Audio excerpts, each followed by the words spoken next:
हाँ जी बच्चों, तो क्वेश्चन के अंदर क्या लिखा हुआ है? क्वेश्चन के अंदर लिखा हुआ है ऑन 1 सितंबर 2018 66,000 की गुड्स जो थी वो वीएस ट्रेडिंग कंपनी के द्वारा कंसाइन की गई थी अपने एजेंट स्वामी एंड कंपनी को, जो कि चेन्नई में था। इसके ऊपर प्रॉफिट कमाया गया था 20% ऑन कॉस्ट, यानी कि अगर कॉस्ट 100% है, 20% प्रॉफिट मार्जिन है, तो 120% जो है वो हमारे पास में क्या हो जाता है सर? सेलिंग प्राइस हो जाता है।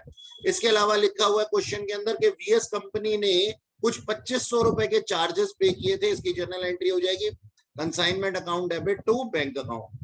स्वामी एंड कंपनी ने Swami and company was allowed 1500 पर एनम बीइंग एस्टेब्लिशमेंट कॉस्ट। ठीक है सर, तो ये भी कंसाइनमेंट का एक खर्चा ही है, स्वामी लिमिटेड को चला जाएगा ये। तो हमारी जर्नल एंट्री क्या बन जाएगी? कंसाइनमेंट अकाउंट डेबिट टू स्वामी। अच्छा, इसके अलावा बोला गया है कि ग्रॉस सेल के ऊपर 5% कमीशन जो है वो कंसाइनी को दिया जाता है, 3% डेल क्रेडिट कमीशन दिया जाता है। 3% डेल क्रेडिट कमीशन किस पे दिया जाता है सर? क्रेडिट सेल पे। आगे लिखा हुआ है he was also allowed 10% of net profit as an extra commission. मतलब 10% नेट प्रॉफिट जितना होगा उसका 10% हमें एक्स्ट्रा कमीशन के पॉइंट ऑफ व्यू से भी मिलेगा आफ्टर चार्जिंग सच कमीशन। तो इसको कैसे कैलकुलेट करेंगे थोड़ी देर में देखेंगे। Swami and company made an expense of 509 rupees as landing charges. तो ये भी कंसाइनी के एक्सपेंसेस हैं, और कंसाइनी के ये जो एक्सपेंसेस हैं ये कंसाइनमेंट अकाउंट में आ जाएंगे। एंट्री बन जाएगी consignment account debit to Swami's account. आगे देखिएगा क्या लिखा हुआ है, 3/4 of the goods were sold at 33.33% on profit on cost, यानी कि 1/3 प्रॉफिट है ऑन कॉस्ट पे, and half of which were credit sale. इसकी जो आधी है वो क्या है? क्रेडिट सेल है। याद रखना इसके ऊपर डेल क्रेडिट कमीशन मिलेगा। Half of the balance goods was destroyed by fire and a claim lodged for 7,000 was settled at a discount of 10%। यानी कि इसके अंदर बोला गया है कि उसकी भी आधी जो है वो गुड्स हमारी एबनॉर्मल लॉस के अंदर आ गई हैं, और इसका क्लेम जो है 7,000 रुपए का बताया गया, लेकिन 10% डिस्काउंट पे सेटल हुआ। Stock was valued at performa invoice price, यानी कि हमें ये क्वेश्चन कॉस्ट प्राइस पे नहीं करना, एट इनवॉइस प्राइस पे करना है।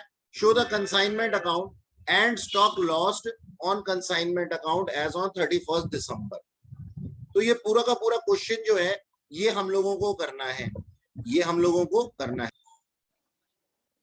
देखो बच्चों इसके अंदर क्या लिखा हुआ है, इसके अंदर लिखा हुआ है सर हमारे स्टॉक की वैल्यू कितनी थी? 66,000 थी। तो हमने इस तरीके से बना लेना है, इस तरीके से एक इक्वेशन बना लेनी है जैसे कि मैंने आप लोगों को समझाया अभी, कॉस्ट, प्रॉफिट और सेलिंग प्राइस। अब हमें क्वेश्चन के अंदर दिया हुआ है कि उसकी कॉस्ट कितनी थी, कितनी वैल्यू का था वो? 66,000 का था। तो ये हो गई उसकी कॉस्ट। 20% उसका प्रॉफिट मार्जिन है, तो सेलिंग प्राइस कितना हो गया? 120%। जब भी हमें दिया हुआ होता है ना प्रॉफिट ऑन सेल्स या प्रॉफिट ऑन कॉस्ट, तो चाहे प्रॉफिट दिया, चाहे वो कॉस्ट दिया हो या सेल दिया हो, उसको 100 मान लेते हैं। तो हमने कॉस्ट को 100 माना, और कॉस्ट हमें गिवन है 66,000। तो अगर 66,000 किसी अमाउंट का 100% है, तो बताओ 120% कितना होगा? ये आ गया 79,200।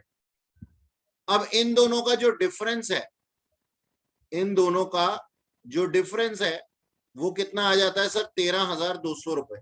तो ये हमारा क्या हो जाएगा? ये हमारी लोडिंग हो जाएगी। ये क्या हो जाएगी हमारी सर? लोडिंग हो जाएगी, क्योंकि हमने इस क्वेश्चन को इनवॉइस प्राइस पे करना है ना।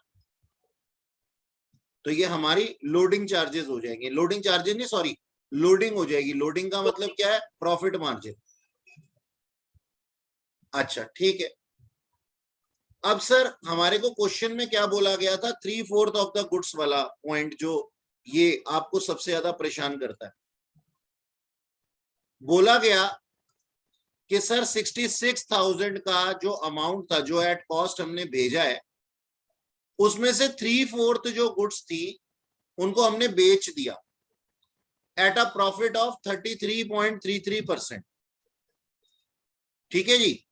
तो हमने निकाल लिया सर कि ये किस तरीके से निकल करके आएगा 33.33%। ये 16,498 रुपए आ गया। ये कैसे आया सर? पहले तो 66,000 का 49,500 निकाल लिया हमने 3/4।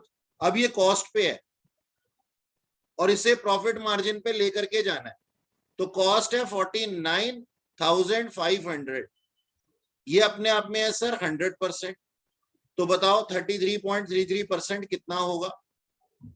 वो होगा सर 16,498 रुपए। और ये इसके अंदर हमने क्या कर दिया सर? ऐड कर दिया। तो ये टोटल अमाउंट आ गया जिसके ऊपर की हमने सेल किया है। अब यहां क्वेश्चन के अंदर दिया हुआ है कि इस अमाउंट का हाफ क्रेडिट सेल्स है। मैंने राउंड ऑफ कर दिया इसको, इसलिए ये 33,000 रुपीज आ गया। 1 रुपया राउंड ऑफ कर दिया मैंने। और रिमेनिंग जो है वो कैश सेल्स है। यहां क्वेश्चन के अंदर एक बात ध्यान रखनी है, आप लोगों को भी कंफ्यूजन हो सकता है कि यहां पे हम कहते हैं कि ना एक लाइन लिखी हुई है, half of the balance of goods were destroyed by fire. अब सोचने वाली बात है, जो हमने सेल कर दिया है उसका हाफ तो डिस्ट्रॉय बाय फायर होगा, तो वो तो कस्टमर के पास ही होगा।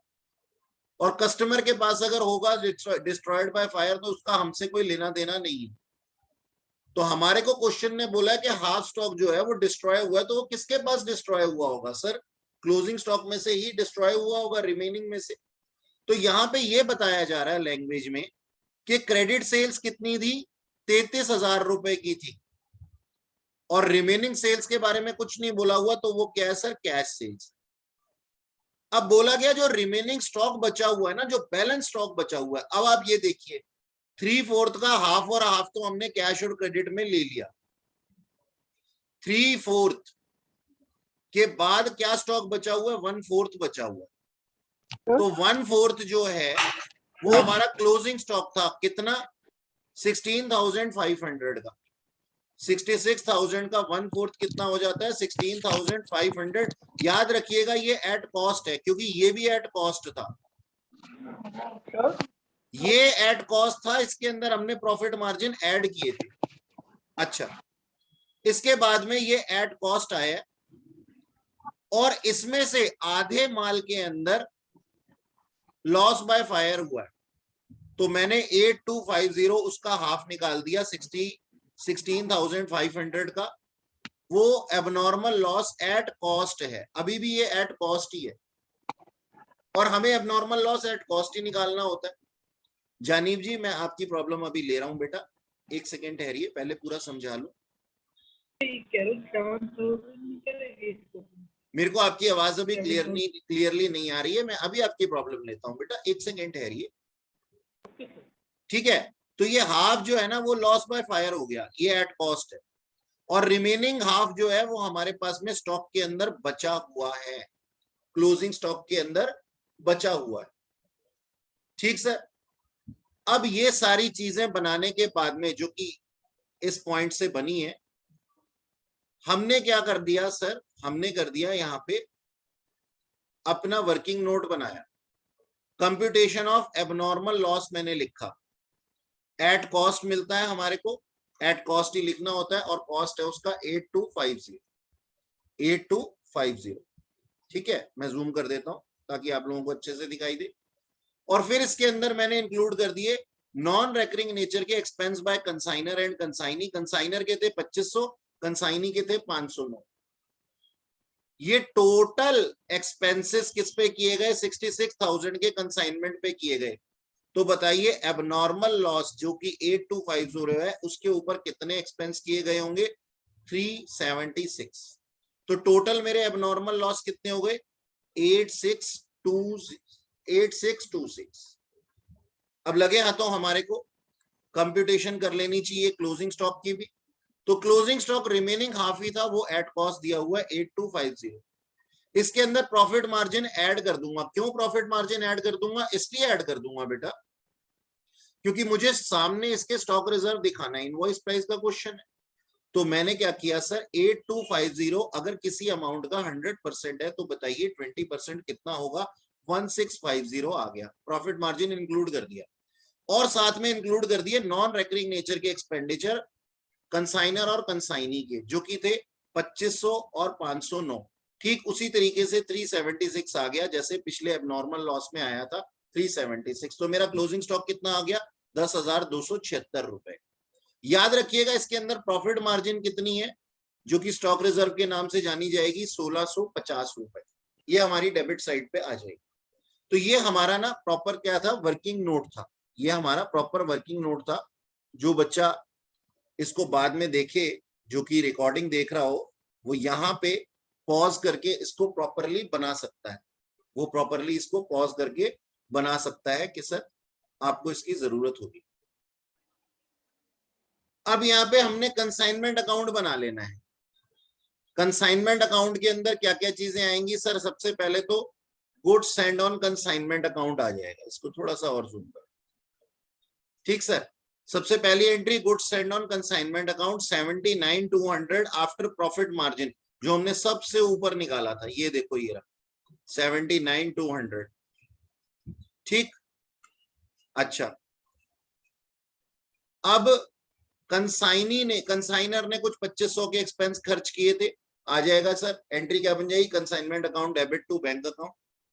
स्वामी ने एस्टेब्लिशमेंट कॉस्ट 1500 रुपए हमसे लेनी है, लैंडिंग चार्जेस लेना है, स्वामी कंपनी के नाम से आ जाएगा। कमीशन देनी है हमने स्वामी को। क्वेश्चन में लिखा गया था कि जनरल कमीशन देनी है सर 5%। तो जनरल कमीशन नॉर्मल सेल्स के ऊपर 66,000 के ऊपर 5% हो गया 3300। डेल क्रेडिट कमीशन देनी है, वो क्रेडिट सेल्स पे होगी। क्रेडिट सेल्स थी सर 33,000 का, 3% हम दे देंगे तो 990 हमारे पास में डेल क्रेडिट कमीशन आ जाए। अब इसको एक और तरीके की हमने कमीशन देनी है, प्रॉफिट कमीशन ऑन प्रॉफिट, जो कि प्रॉफिट निकलने के बाद ही आएगा। और प्रॉफिट सबसे लास्ट का काम होता है सर, इसको होल्ड पे रखेंगे। अभी निकाल मैंने पहले ही दिया है, आप लोगों को समझाने की काम कर रहा हूं। मतलब कि अभी थोड़ी देर पहले आप लोगों के साथ ही किया था इसको।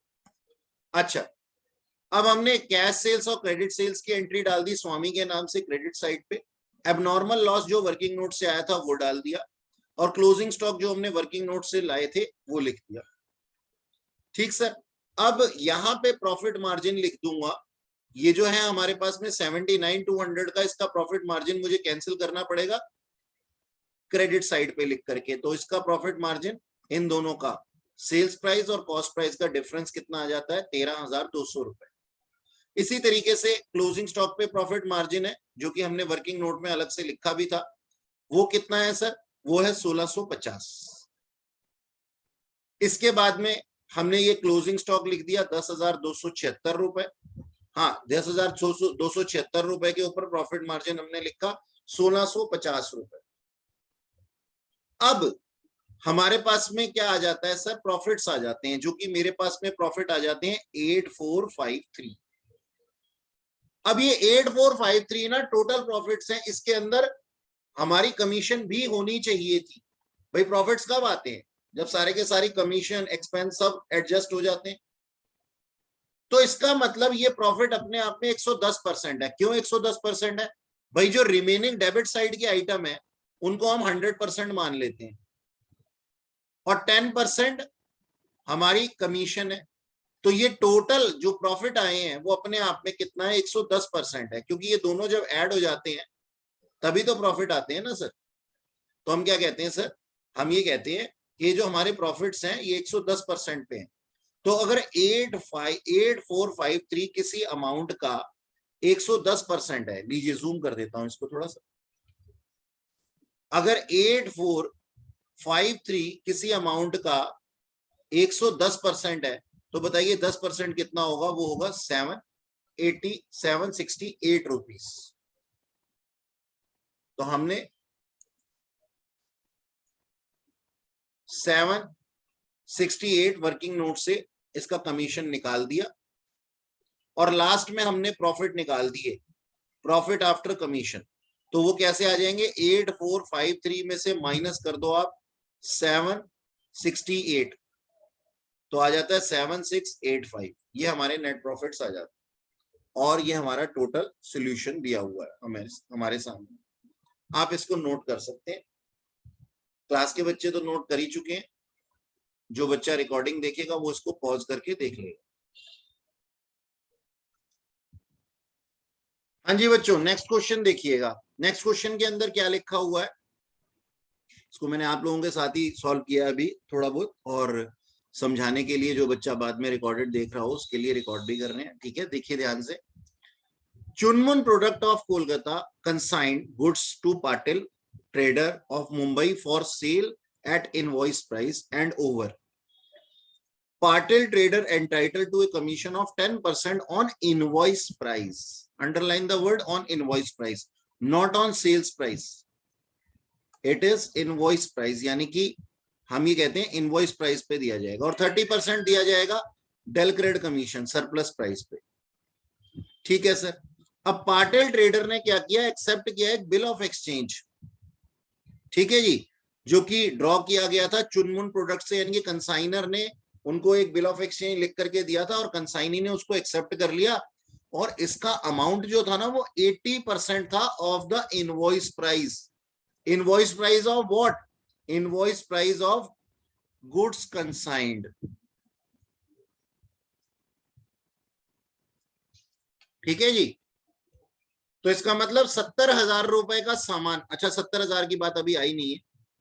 During the year 2018, goods consigned by Chunmun product were invoiced at 70,000, यानी कि उन्होंने बोला 70,000 रुपए का माल हम तुम्हें भेज रहे हैं। तो सीधी सी बात है, 70,000 रुपए का 80% उसने एडवांस दिया है, कितना आ जाता है? 56,000 आ जाता है। करेंगे इसको भी, चलो बी आर एक्सेप्ट किया उसने। आगे कहता है कि ना ये जो इसकी जो कॉस्ट थी, ये तो इनवॉइस प्राइस था ना जो गुड्स कंसाइन की गई है, इसकी कॉस्ट थी 52,500। यानी कि अगर मैं मोटा मोटा करता हूं इन दोनों को आपस में एडजस्ट, तो मेरी प्रॉफिट मार्जिन निकल करके आ जाती है सर कितनी? 17,500 रुपए की। भाई इनवॉइस प्राइस या फिर प्रॉफिट मार्जिन क्या होता है? इनवॉइस के अंदर से प्रॉफिट मार्जिन कैसे निकालता है? आप कॉस्ट को माइनस कर दो। तो कॉस्ट थी 52,500, इनवॉइस प्राइस था 70,000, दोनों को एडजस्ट किया, 17,500 का प्रॉफिट मार्जिन आ गया। Sales made by Patil trader 66,900 and the goods in hand as on 31st December 2018 remaining unsold present at invoice price of 17,300 रुपए। 17,300 रुपए का क्लोजिंग स्टॉक उनके पास बचा हुआ है। ये ना परसेंटेज में नहीं खेल रहे कि भाई 20% या हाफ या 3/4, ये कह रहे हैं अमाउंट की बात कर रहे हैं। कोई बात नहीं, निकाल देंगे हम, डरते थोड़ी है कोई। लिखा हुआ Patil trader remitted A side draft for the amount due after deducting his commission and proportionate advance applicable to goods sold। वो तो हमें मालूम ही है कि रिमेनिंग के लिए उसको पैसा भेजना पड़ेगा, जो उसमें से डिडक्ट हो जाएगा उसका कमीशन और प्रोपोर्शनेट एडवांस जो उसने दिया गया है, यानी कि जितने का गुड्स सेल हुआ है उसी पे एडवांस वो वाला प्रोपोर्शनेट, और दूसरा जो क्लोजिंग स्टॉक का एडवांस है वो भी एडजस्ट हो गया। ठीक है सर। अब हमारे को क्या करना है? कंसाइनमेंट अकाउंट बनाना है। चलो ठीक है, कोई बात नहीं। सबसे पहले हम क्या करते हैं, हम ना कंप्यूटेशन ऑफ कमीशन कर लेते हैं। अब इसको ध्यान से और प्यार से देखना, बहुत ही प्यार से, प्यार भरी नजरों से। हाँ जी सर, 70,000 रुपए का गुड्स कंसाइंड किया गया था 70,000 रुपए पे। हाँ जी बिल्कुल। और हमारे पास में क्लोजिंग स्टॉक कितना बचा हुआ है? 17,300 रुपए। इतने का गुड्स कंसाइंड किया गया, इतना क्लोजिंग स्टॉक बचा हुआ है, इसका मतलब 52,500। इनके बीच का जो डिफरेंस है वो गुड्स सोल्ड हो गई हैं, और ये इसका इनवॉइस प्राइस है। इन दोनों के डिफरेंस का ये सेल हो गई हैं। भाई जो भेजा गया था, एबनॉर्मल लॉस कोई हुआ नहीं है, क्लोजिंग स्टॉक में इतना बचा हुआ है, तो रिमेनिंग कहाँ गया सर? बिक गया 52,700। और ये इनवॉइस प्राइस है। क्यों? क्योंकि ये भी इनवॉइस प्राइस पे दिया हुआ है और ये भी इनवॉइस प्राइस पे दिया हुआ है, इसलिए ये भी इनवॉइस प्राइस पे ही निकला होगा। 52,700 का इनवॉइस प्राइस का गुड्स उसने कितने में बेच दिया? 66,900 पे बेच दिया। यानी कि उसने एक्स्ट्रा कितने अमाउंट पे बेच दिया? 14,200 पे। इसका उसके ऊपर, इसको इसके ऊपर डेल क्रेडिट कमीशन मिलेगा। खैर, हमारा जो कमीशन था कंसाइनी को वो कैसे निकालेंगे हम? जनरल कमीशन दिया जाएगा इनवॉइस प्राइस पे। याद रखना, सेल्स प्राइस पे नहीं दिया जाएगा, सेल्स पे मत देने ना, इनवॉइस प्राइस लिखा हुआ है। इनवॉइस प्राइस कितना था? इतना था। 52,700 पे 10% कमीशन आ जाएगा, 5270 और ओवर राइडिंग कमीशन मिलेगा एक्स्ट्रा अमाउंट के ऊपर। एक्स्ट्रा अमाउंट कितना था? 14,200 रुपए। इसके ऊपर कितना मिलेगा सर? 30%, वो आ जाता है 4260 रुपए। तो दोनों ये इसकी कमीशन आ जाती है, ये दोनों कमीशन उसको मिलेंगी। ठीक, अच्छा अब सर एडवांस की बात करते हैं। उसने एडवांस दिया था 70,000 रुपए के ऊपर 80%, यानी कि 56,000 रुपीज का उसने एडवांस दे दिया था। अब हमें ये चेक करना है सर कि इसमें कितना तो जो है वो गुड्स सोल्ड के लिए है और कितना जो है वो क्लोजिंग स्टॉक के लिए है। क्यों सर, क्या जरूरत है करने की? बिल्कुल जरूरत है सर, बिल्कुल जरूरत है। क्वेश्चन के अंदर क्या बोला गया?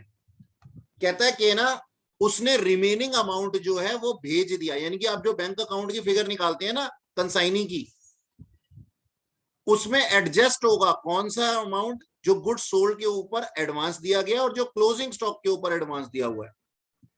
तो सर वो तो टोटल 56,000 ही हो गए ना? नहीं, मेरी बात समझो, सोचने वाली बात है, सोचने वाली बात है कि गुड्स सोल्ड के ऊपर तो एडवांस बनता है, लेकिन जो अनसोल्ड स्टॉक है उसके ऊपर जब तक अभी अपना सेल नहीं किया तो वो नेक्स्ट ईयर कैरी फॉरवर्ड हो जाएगा। तो सर ये हमारा बैलेंस सीडी बन जाएगा कि इतना अभी एडवांस पड़ा हुआ है वहां पे। मैंने आपको आज तक हमेशा एक बात समझाई है ना कि कंसाइनी के अकाउंट में जो बैलेंसिंग फिगर आएगी वो बैंक से हम कर देते हैं कि भाई हमने ट्रांसफर कर दिया पैसा, लेकिन अब की बारी बैलेंस सीडी बचेगा। क्यों बैलेंस सीडी बचेगा? क्योंकि क्लोजिंग स्टॉक के ऊपर हमने पहले से ही कुछ एडवांस दे रखा है अनबिके स्टॉक के ऊपर। अनबिका स्टॉक कब बिकेगा? अगले साल बिकेगा, तो उसके ऊपर जो पेमेंट दे दी है वो भी तो एडवांस है ना, वो भी तो अगले साल के लिए ही है ना। तो ये बैलेंस सीडी आ जाएगा पहली बारी। अच्छा सर, जब जब अकाउंट बनाएंगे तो देखेंगे वो बैलेंस सीडी कितना आएगा, क्लोजिंग स्टॉक के ऊपर एडवांस कितना है। तो अब हमने निकाल लिया कि 70,000 के ऊपर 80% एडवांस दिया गया था, 56,000 बनता था। अगर 70,000 के ऊपर 56,000 का एडवांस दिया गया तो क्लोजिंग स्टॉक जो क्वेश्चन में गिवन है 17,300, उस पे एडवांस कितना होगा? Answer is 13,840 rupees. इतना एडवांस किसके ऊपर है सर? क्लोजिंग स्टॉक के ऊपर। ये हमने निकाल लिया। अब अकाउंट बना लेते हैं। अब हम क्या बनाएंगे सर? अकाउंट बनाएंगे। उससे पहले जो बच्चा रिकॉर्डेड मोड में देख रहा हो वो इसको इस तरीके से नोट कर सकता है, पहले इसको नोट कर ले। ठीक है जी, हाँ जी सर। तो इस तरीके से हमारे पास में जो है हमने आंसर को देखना है। सबसे पहले हम क्या करेंगे, मैंने आप लोगों के साथ ये आंसर लिखा और अब इसको रिकॉर्ड भी कर रहा हूं। सबसे पहली चीज, to goods send on consignment account 70,000 का था, क्वेश्चन के अंदर दिया हुआ। इसके ऊपर प्रॉफिट मार्जिन हमने निकाल ली थी, 17,500 आती है। ठीक सर। पाटिल का कमीशन हमने निकाला था वर्किंग नोट में 9350 टू पाटिल अकाउंट, और पाटिल ने सेल किया था 66,900 रुपीज का, ये हमने लिख दिया कंसाइनमेंट अकाउंट की क्रेडिट साइड। क्वेश्चन ने हमें बताया इनवॉइस प्राइस क्लोजिंग स्टॉक का कितना है? 17,300। 17,300 का हमारे पास में जो है क्लोजिंग स्टॉक बचा हुआ है। अब इसके ऊपर स्टॉक रिजर्व निकालना है। स्टॉक रिजर्व कैसे निकालेंगे, आइए देख लेते हैं। सर 70,000 के ऊपर हमने प्रॉफिट मार्जिन कितना कमाया? 17,500।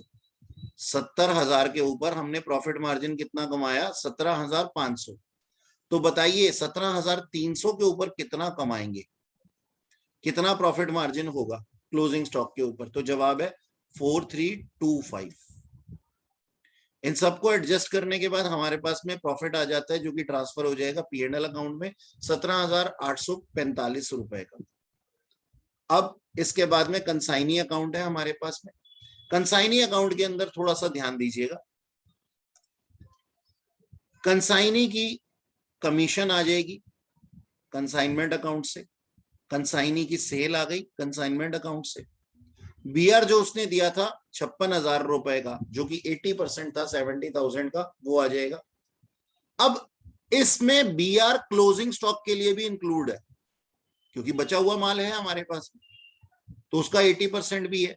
तो वो हमने निकाला था कितना? 13,840 रुपए। इसको हम बैलेंस सीडी लिख देंगे क्योंकि क्वेश्चन ने हमारे को क्या कहा है कि कंसाइनी जो है वो पे करेगा अपनी कमीशन और जो कैरी फॉरवर्ड हमारा क्या नाम है, कैरी फॉरवर्ड क्लोजिंग स्टॉक है, उसके ऊपर जो कैरी फॉरवर्ड होने वाला है बीआर का अमाउंट, उसको एडजस्ट करने के बाद रिमेनिंग अमाउंट देगा।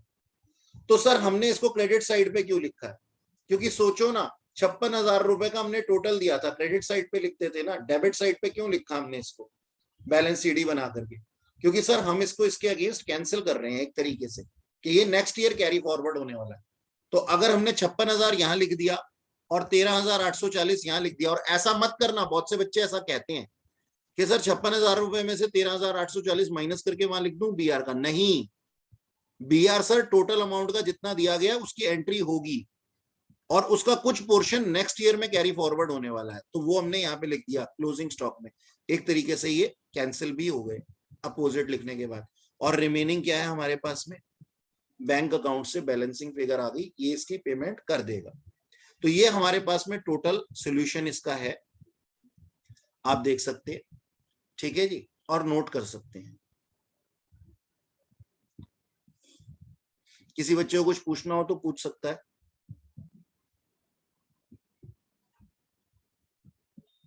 नो सर, हो गया।